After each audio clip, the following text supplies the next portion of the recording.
Atalanta Kërçyku është një figurë e njohur publike shqiptare e cila ka arritur sukses në disa fusha, përfshirë modelingun, arkitekturën dhe moderimin. Me 6 kurora misi kombëtare dhe ndërkombëtare, ajo provoi televizionin edhe si prezantuese duke shkëlqyer dhe aty. Atalanta i drejtohet për herë të parë një media në Kosovë për të folur rreth angazhimeve të saj momentale.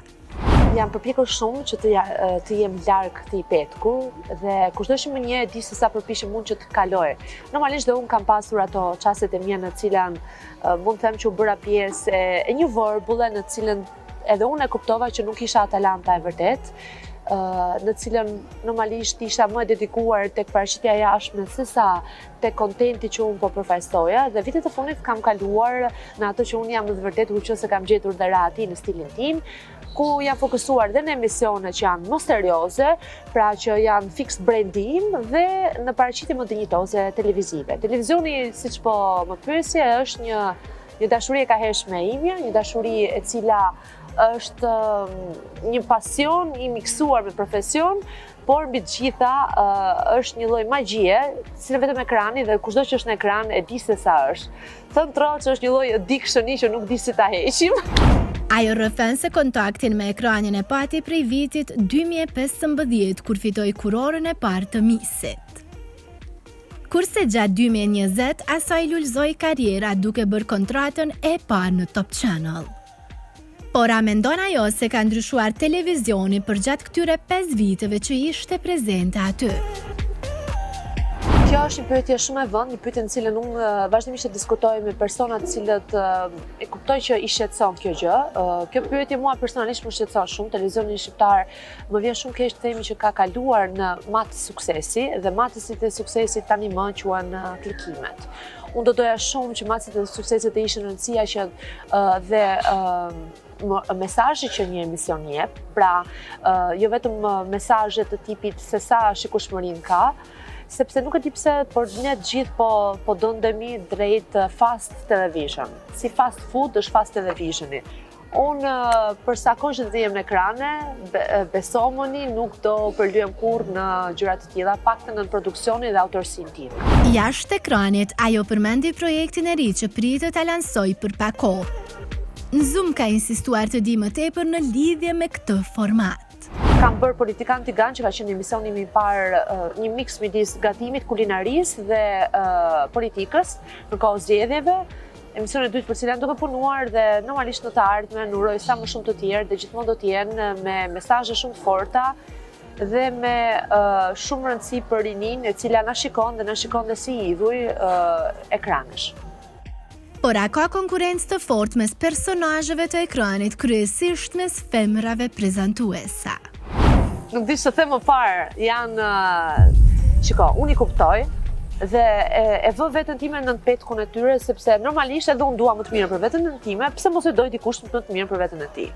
Kështu që unë e kuptoj dhe dhe që edhe kur ti merr diçka dhe të urojnë, sado 100% nuk janë të lumtur për ty dhe është më se normale kjo gjë, sepse konkurenca në televizion është më e ashpra konkurenca ekziston në çdo lloj konkurrence nëpër botë. Ka konkurrencë kudo, që në kopësh jemi konkurrent, në shkollë, në shoqëri ka një konkurrencë të hershme, por televizioni ka fuqi më të madhe për të ndryshuar jetën dhe konkurenca është më e fortë. Ajo e jep një mesazh për audiencën kosovare. Jam shumë e lumtur që pata një ftesë, ende kam ftesa nga publiku kosovar, publiku shqiptar që jeton në Kosovë, për të thënë saktësisht, por më bëhet shumë qejf edhe për faktin që më thej që jam personazh që njihem, sepse unë sado mendoj që më shumë të njihem në Shqipëri, i përshëndes shumë dhe uroj që të jem sa më pranë në ekraneve të tyre dhe ju uroj sa më shumë fat, punë dhe kur mos dorëzohen të ndjekin ëndrat e tyre. Kur më asnjëri, edhe më të thonë gjithë bota jo, çau pra vazhdo aty. Përderisa Zoti ju ka ngjallur një ëndër dhe një dëshirë në shpirtin tuaj, besomuni, nuk e keni rastisht në atë pikë. E ke për një arsye. Dhe ti duhet rrisht ta zbulosh. Dhe më thon bota jo, vazhdo. Zoti ta ka mbjellë në shpirt për një arsye. Pikë.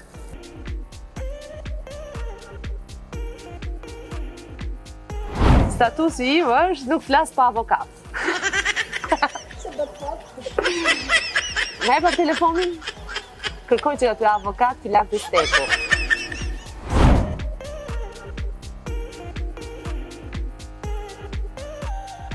Se ta din ju, kam 2 telefona dhe një në zyrë 3.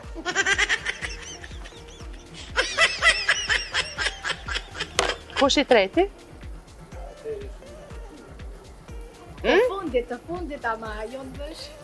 Jo, të fundit, ke këto telefonët se ke i treti e kam të mamit, se kjo është që unë i kam darë. Njëri është personal, tjetëri është i punës sime të arkitekturës, dhe tjetëri është publiku në cilën, atët arkitekturë në publiku në përfshi për shembull numër gazetares, këto televizionit. Këtu ke Albina Zenelin, dhe përposa Albinës, këto dy e kam bërë me pinë, keni personi që më ka marrë shtëpinë, po i mbuloj vetëm me emri, shtëpia whisky, unë kam lënë një shtëpi me qera dhe më ka shkruar që të vish të marrë qera, që t'ja marrë, do të thonë do pasurohen.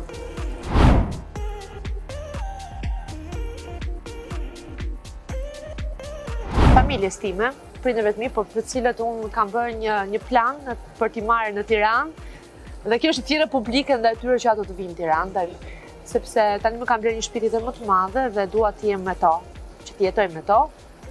Fakti që nuk kam pas kohë t'i takoja shpesh, dhe pastaj vetvetes, fakti që ndonjëherë nga mëngjes deri në darkë dalim dhe përpos zyrës, ndjekjes punimeve arkitekture, takimeve për emisionin, sponsor dhe vinë në darkë dhe ndonjëherë jam e lodhur, njerëzit e depresionohen sepse duan rezultate të shpejta. Pra, e dyta është vetja. Edhe qeni tim. Mos përfshin, unë duhet t'i japi ditë nga jetët e mia. Pas prindërve, kuptohet. Unë një njeri që nuk pëlqen kafshët, unë nuk e besoj, ama i besoj shumë një kafshë që nuk e pëlqen njëri. Albina, will you be my friend? Can I have your hand in a friendship?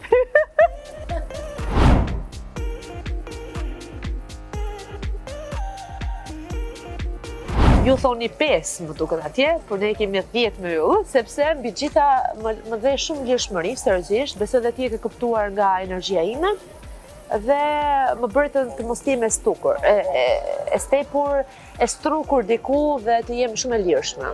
Dhe kisha kohë që si e për intervista tilla, sepse zakonisht janë gjithmonë me një tematikë dhe ti duhet vërvitesh e tematikës. Ndërsa kjo tematika isha unë, dhe kam kohë që nuk jap të tilla. Urojmë që t'ju ketë pëlqyer kjo intervistë nga Super Ambienti i hotel dhe restorant Vera në Durrës. Deri në një takim të radhës me Atalantën e bukur, ne i dëshirojmë asaj shumë suksesa.